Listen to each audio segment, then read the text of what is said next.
One of the things we're going to cover today is the state of the industry specialty retail research that Manhattan has been doing.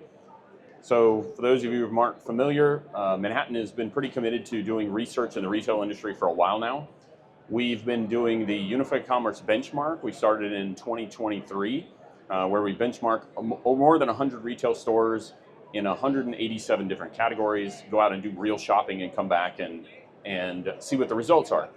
We'll be doing that again in 2025, a reprisal of that benchmark. But in the meantime, we've done some work around reaching out to retail executives from a survey standpoint and finding out what they are interested in, what's keeping them up at night, and how they're progressing toward the goal of unified commerce. So in this particular case,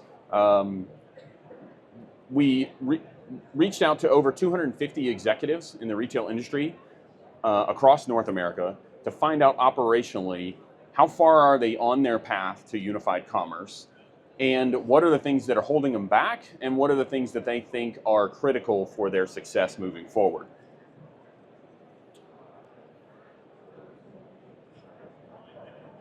And one of the things coming out of this really was something we call the specialty retail mandate.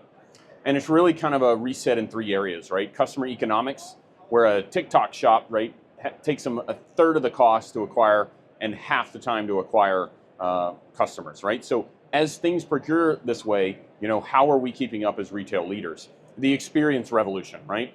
Product selection is no longer the sole thing that drives loyalty, right? There's other elements of experience that have to happen around the stores and through the unified commerce experience.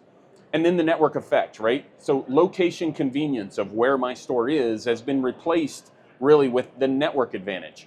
How much can that retailer take advantage of their entire network to get me what I want, when I want it, and how I want it?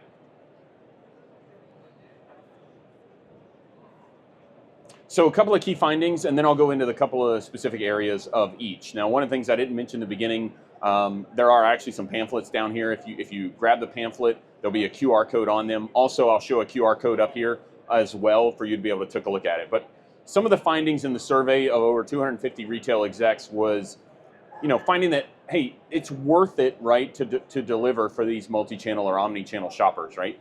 15% more they spend per order. They have a 70% higher year-over-year retention rate. On the capability side, for those who responded that they had mature unified commerce capabilities, they were delivering 23% higher inventory turnover and lower customer acquisition costs, significantly lower customer acquisition costs. So investing in omni-channel commerce is important. And what we're finding is the gap is starting to widen for those who aren't making the leap, right? Only 17% of them are claiming that they are leading in unified commerce maturity. The race is not even close to being won yet, right? There is a tremendous amount of opportunity for retailers out there to continue to move forward and try and catch up. And over half of them, 64%, acknowledge that they have really critical unified commerce gaps in their ability to deliver some of those capabilities. So how do they get there, right? Well, stores have to evolve from just sales channels to experience platforms. Commerce has to become invisible. You just got to be available at every one of the touch points. Their fulfillment promises, you have to keep the promises you make when you make them. And then service, right? We're starting to see that service, post-purchase customer service in particular, is evolving to become a tremendous differentiator.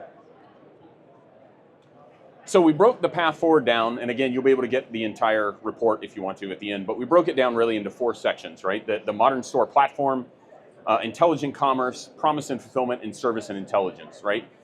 I'm going to briefly hit a data point for each one of these, but again, you'll be able to use the QR code. You can download the entire survey for free as well. So starting with the modern store, right? Stores have to evolve from simple purchase and pickup, combining digital and physical, into personal experiences.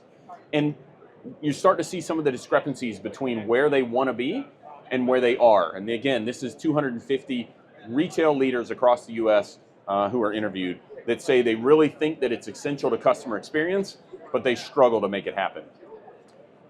The second area we talked about was intelligent commerce, right?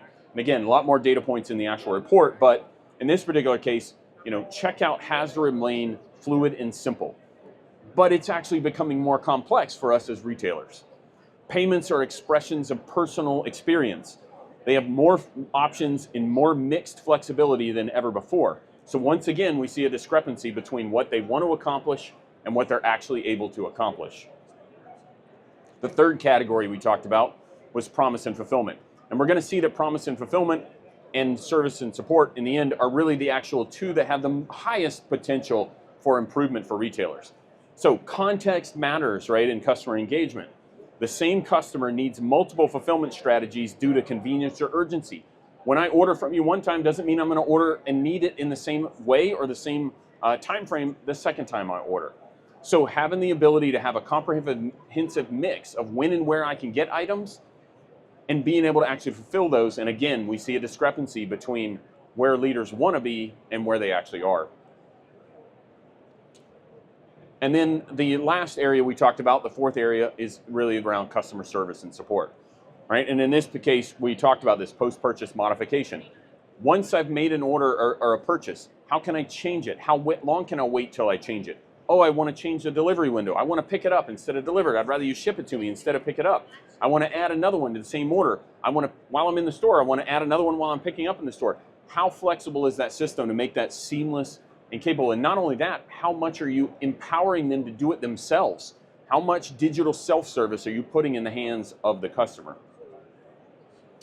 All right, those are our four categories. If you'd like to get the full State of the Industry report, grab this QR code. You can download it really easily and snag the full report. If you pick up one of the brochures, we also have a session that's happening tonight with Arc'teryx and PacSun and us as we put together and talk a little bit about what this means and what leaders are doing. You'll be able to hear from leaders from both Arc'teryx and PacSun if you want to join. If you have any other questions, of course, about any of the capabilities about how Manhattan fulfills some of these needs, you can take a look at it here in the booth. And thank you very much.